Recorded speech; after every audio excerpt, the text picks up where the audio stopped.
Festa a Cremisi questa mattina a Sottomarina, 22ª edizione, con i bersaglieri, la fanfara di Padova e le autorità. Raduno in Piazza Europa con la paura da parte degli organizzatori che la modifica al programma non fosse stata recepita da tutte le associazioni locali. Inizialmente si pensava che, vista la festività, non ci fosse il mercato del giovedì e ci fosse quindi la possibilità di svolgere l'evento in piazza a Chioggia. Solo recentemente il contrordine con conseguente riorganizzazione. Una piazza bella e rivalutata comunque, che ha avuto modo di ospitare anche la Marina Militare Italiana in occasione della posa della targa Salvator Todaro, medaglia d'oro al valor militare, ha ricordato il sindaco Armelao, rispondendo all'appunto fatto dal presidente dell'Associazione Bersaglieri, Chieregato Isidoro. Questi ha ricevuto un riconoscimento consegnato dal consigliere regionale Montanariello da parte della Regione Veneto, una targa come ringraziamento per il lavoro svolto dall'associazione. Chieregato ha ricordato che anche la ULSS ha riconosciuto il suo operato premiandolo. Riconoscimenti meritati, ha aggiunto poi senza falsa modestia, ben sapendo l'impegno messo in atto dai soci dell'associazione.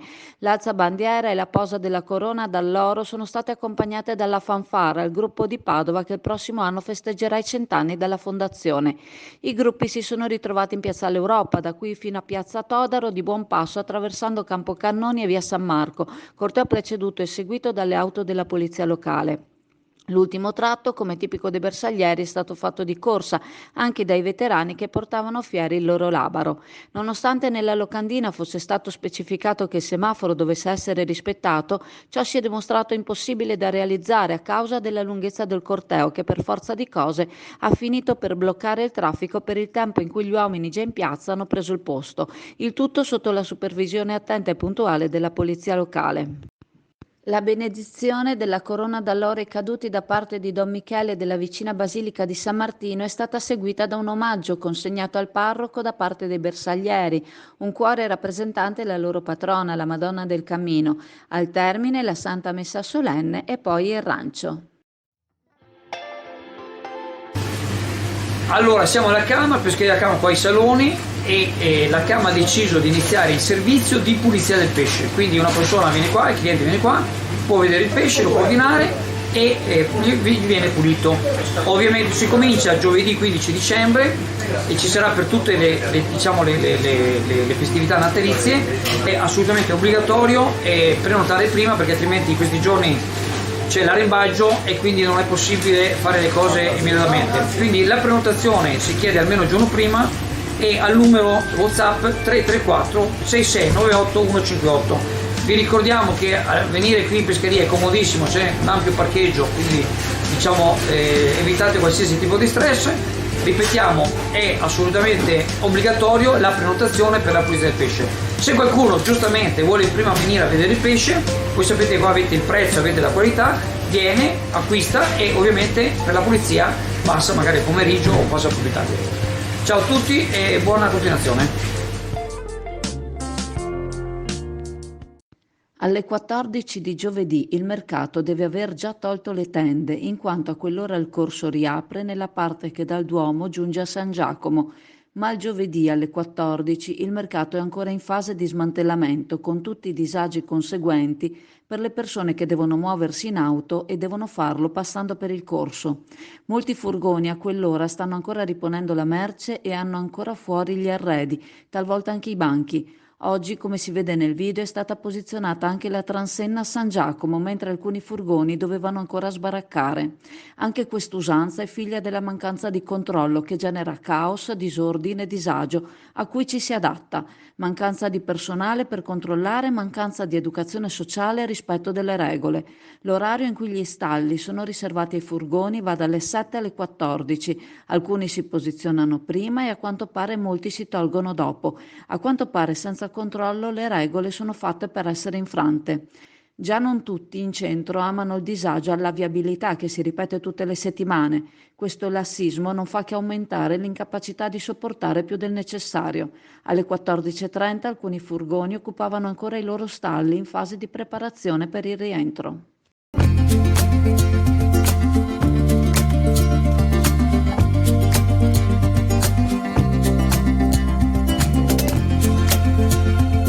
Alla libreria Pegaso a Borgo San Giovanni, Chioggia, il Natale arriva prima. Per tutto il mese di novembre una super promozione su quasi tutti gli articoli presenti in negozio. Passa a prendere i tuoi regali di Natale alla libreria Pegaso.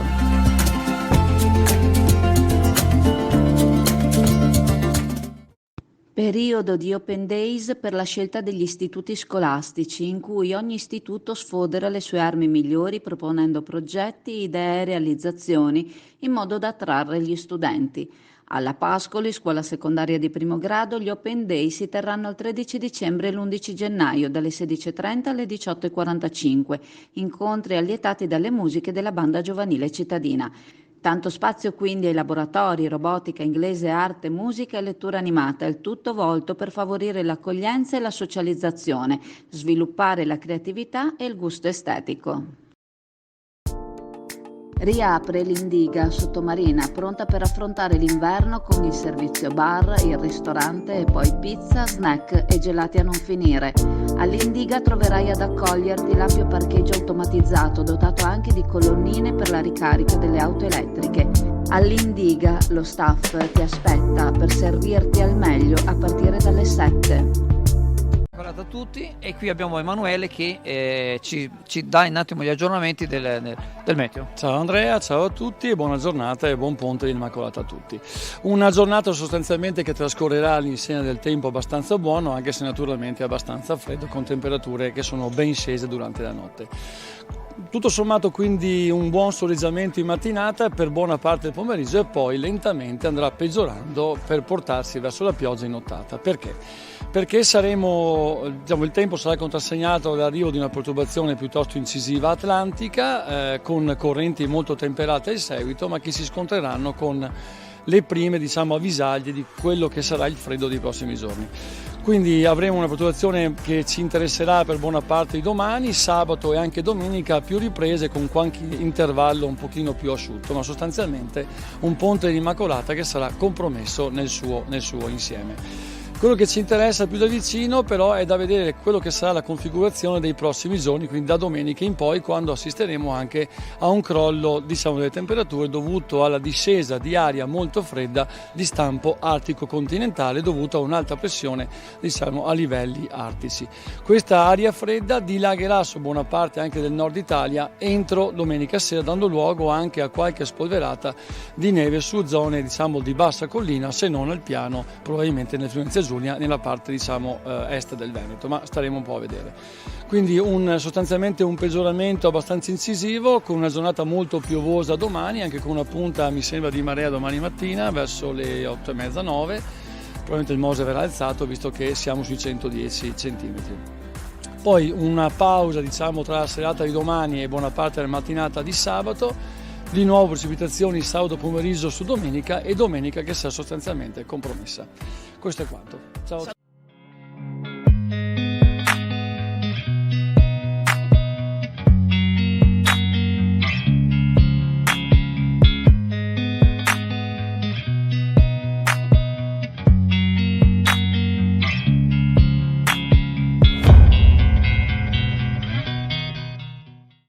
Il consigliere regionale Jonathan Montanariello, nel lasciare il riconoscimento all'Associazione Bersaglieri di Chioggia da parte della Regione Veneto, ha voluto sottolineare l'importanza della stessa, unica ad avere al suo interno un nucleo di protezione civile e un nucleo antimafia.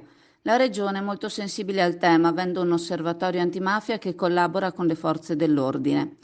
L'associazione di Chioggia ogni settimana fa pervenire un mazzo di fiori alla tomba del magistrato Morvillo, moglie del giudice Falcone, deceduta con lui nell'attentato di Capaci.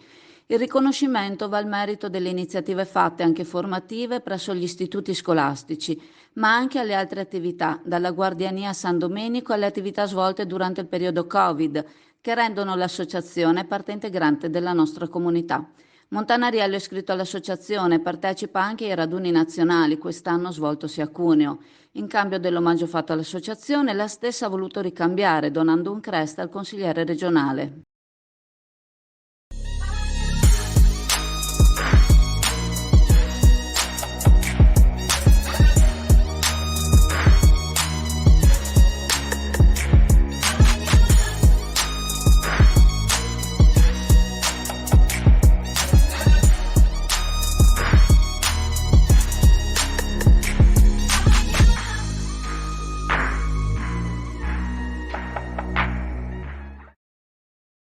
Ciao Andrea, ciao agli amici di Chioggia Azzurra. Oggi è una giornata importante per chi guarda verso le stelle, perché sta rientrando dalla sua missione intorno alla Luna la navicella Orion, che spinta dal potentissimo razzo Artemis, nello scorso novembre ha iniziato la sua missione per riportare l'uomo sulla Luna e per creare una base permanente. In Artemis e in Orion c'è molta anche di tecnologia europea e anche un po' di tecnologia italiana, in particolare un satellite che è costruito tutto dall'Agenzia Italiana per lo Spazio, che verrà lasciato poi in orbita. Il rientro è la fase più difficile di questa missione, perché la navicella Orion rientrerà ad una velocità che fino ad ora non era stata utilizzata per i viaggi dell'uomo nello spazio. Sarà quindi necessario decelerare e per farlo si utilizzerà un sistema di rimbalzo sull'atmosfera terrestre. In pratica Orion rientrerà in due fasi. Nella prima un primo rimbalzo per diminuire la velocità e nella seconda quello definitivo per portarla poi all'ammaraggio nell'Oceano Pacifico, dove si apriranno i paracaduti che ridurranno ulteriormente la velocità a pochi chilometri all'ora e quindi permetteranno un atterraggio tra virgolette tranquillo. Ma non è solo Orion e Artemis che tengono gli occhi puntati verso lo spazio. Sono arrivate delle bellissime immagini dal telescopio Webb, il telescopio che ha sostituito il vecchio Hubble. Hubble è stato il primo telescopio progettato e lanciato in orbita dalle missioni dello Shuttle per osservare le stelle al di là del velo dell'atmosfera terrestre. Webb ha mandato delle immagini ancora più nitide e ancora più lontane nel tempo. Sono dei batufolini di ovata rossastra quelli che si vedono, ma in realtà sono le prime galassie che si sono sviluppate subito dopo il Big Bang, 100-200 milioni di anni dopo l'inizio di tutto il nostro universo che conosciamo. Sono rossastre e il telescopio Webb indaga soprattutto in questa frequenza, quella dell'infrarosso e del rosso, perché l'universo è in espansione e quindi le galassie che si allontanano, un po' come un'ambulanza che si allontana, rilasciano le onde elettromagnetiche nello spettro del rosso e dell'infrarosso.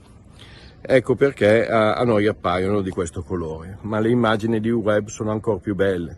Ha mandato quelle di una galassia a spirale viola e tante altre ancora, ma questa è un'altra storia che vi racconterò presto.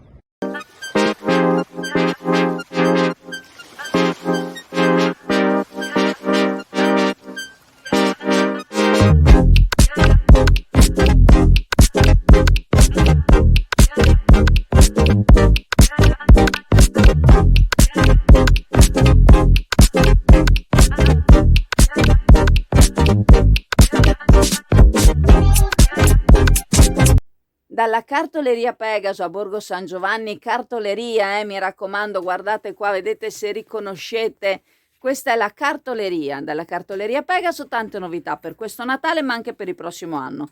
Infatti noi il prossimo anno saremo ancora qua con tante novità.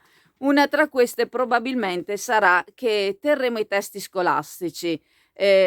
Sostituiremo il lavoro che faceva la libreria, speriamo egregiamente, e come vi ha abituato lei faremo anche noi, per cui non preoccupatevi per i testi scolastici, passerete di qua e noi saremo sempre qua ad attendervi. Ciao a tutti!